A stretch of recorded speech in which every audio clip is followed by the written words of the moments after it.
ECG changes are fairly common in intracranial hemorrhage.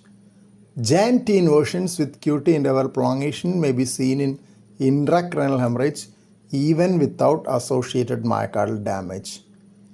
ECG changes described in subarachnoid hemorrhage include QT interval prolongation, T-wave abnormalities, and ST segment deviations. Mechanism is thought to be due to sustained sympathetic stimulation, probably caused by dysfunction of insular cortex, resulting in reversible neurogenic damage to the myocardium, which could include contraction bands and subendocardial ischemia. In a study involving patients with supratentorial hemorrhage, they found that ECG changes were more common in basal ganglia and thalamic bleeds rather than in lobar bleeds. But the number of persons with lobar hemorrhage in that study was only 17%. In that study, commonest ECG abnormalities were QTC prolongation followed by brady or tachycardia and then ST segment deviations.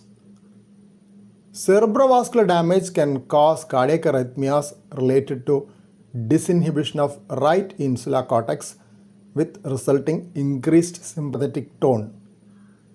Risk is thought to be higher with damage to right hemisphere than left hemisphere. ECG changes resembling ST elevation myocardial infarction has also been described after traumatic intracranial hemorrhage. Serial measurements of cardiac enzymes were normal in that case. According to J. Willis Hurst, it is likely to be due to severe generalized epicardial injury and ischemia.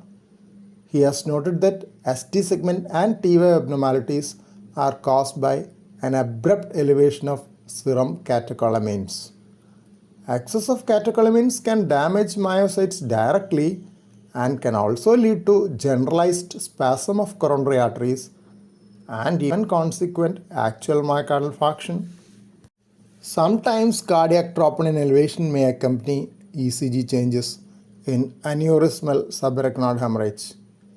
In a study of 204 subjects, 31% had troponin elevation. It was found that cardiac injury was incrementally worse with increasing severity of aneurysmal subarachnoid hemorrhage and was associated with persistent prolongation of QTC and ventricular arrhythmias.